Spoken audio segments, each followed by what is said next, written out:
And then the brother says, get this, he says, Jaxon, if you wouldn't mind, take your effing hands off my mate. Bam! Right there, in front of everyone. Honestly, must you start with the most crassly provocative line imaginable? And the language. This is supposed to be young adult fiction, theoretically. Young adult. These kids are dropping F-bombs like my Uncle Barry drops bowling balls after 3 beers. And provocative.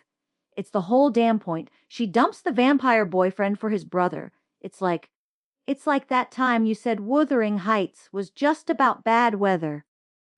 It was about the destructive nature of obsessive passion, not meteorology. And this Covet by Tracy Wolff, it's the 3rd book in the Crave series, a supernatural romance phenomenon that seems predicated entirely on giving its readers emotional whiplash. The author basically throws a narrative grenade into her own story. Grenade. It's a tactical nuke. Team Jaxon didn't know what hit M. People were quitting this book faster than I quit that vegan cheese tasting. They were mad. The reader response has been fervent. The central conflict revolves around Grace, our protagonist, finding herself magically bonded, a mate bond, if you will, to Hudson, the previously antagonistic older brother of her established love interest, Jaxon. After Jackson's temporary demise and resurrection. Temporary, see? It's garbage. He dies. She cries. 5 minutes later, she's swapping spit with his big bro because the magic love antenna switched frequencies. Come on. This Grace character, what is her deal? Well, proponents argue she's navigating complex trauma and the undeniable pull of the bond. Proponents argue she's a walking disaster. She's that girl at the party who cries because 2 guys like her. Oh, woe is me. My vampire boyfriend died but is hotter. British brother is magically my soulmate now. Whatever shall I do? Who? My neighbor Brenda puts more thought into choosing garden gnomes. That's reductive. Grace is positioned as the fulcrum of immense supernatural power, grappling with newfound abilities, and the political machinations of the vampire court. Political machinations.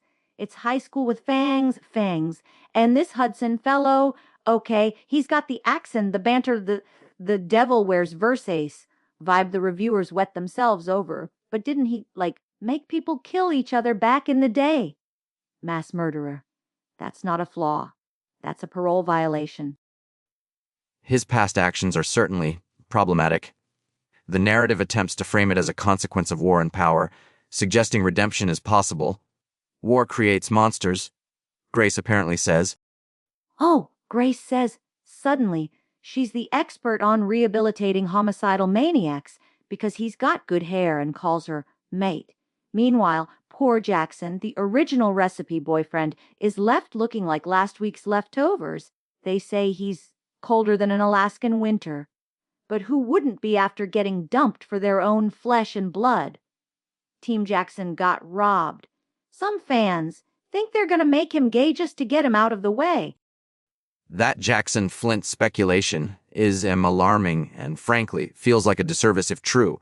But the core question remains, is the book itself, beyond the controversial twist, actually compelling?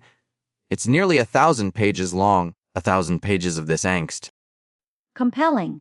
It's like watching a car crash made of glitter and bad decisions. You can't look away. One reviewer called it a paranormal soap opera and felt like a 14-year-old Twilight fangirl reading it spot on. Another one literally wrote a song about it. A song. People are either rage quitting by page 50 or admitting, I am trash for this series. There's no in between. The dichotomy is fascinating. Reviews swing from addictive page-turner to DNF'd, repetitive and infuriating. The justification for Grace's shift, Jaxon wanted to protect me, Hudson wanted to help me protect myself, feels thin, doesn't it?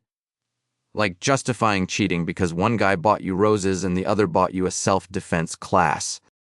Exactly, and the constant F-bombs. It's like the author thinks swearing automatically makes it mature. It just sounds awkward, like my dad trying to use slang. And the orgasmic bites. Please. It's certainly pushing the boundaries between YA and new adult, perhaps clumsily. But Is there a perverse enjoyment in the sheer audacity? The commitment to the melodrama? If this book were a sandwich, what would it be? Easy. One of those ridiculously oversized novelty sandwiches with way too many conflicting ingredients, like pickles and marshmallow fluff, held together by pure, stubborn denial. It looks impressive, but the second you try to pick it up, the whole thing collapses into a sticky, confusing mess. And you're not sure if you love it or hate it, but you definitely feel kind of sick afterwards. That's disturbingly apt. I went in expecting literary analysis and found myself morbidly fascinated by the train wreck. It's objectively messy, the character motivations are questionable, the reliance on the bond is a crutch.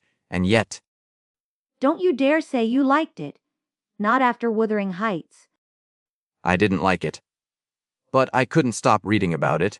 For sheer, unadulterated, what were they thinking? Spectacle, it delivers my official rating 3 out of 5 existential crisis induced by supernatural sibling rivalry. Weak. I give it 800 pages out of a possible 1,000 pages I definitely didn't read, but I heard about it, and that's enough. Final verdict 6 out of 9 circles of high school hell.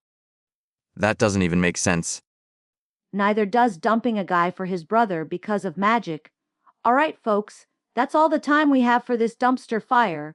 Tune in next week when we tackle, Gary the Gargoyle's Guide to Grief Counseling. Sounds uplifting. I highly doubt it. You've been listening to Heartbook Radio. Please consult a therapist if you identified too strongly with any of these characters.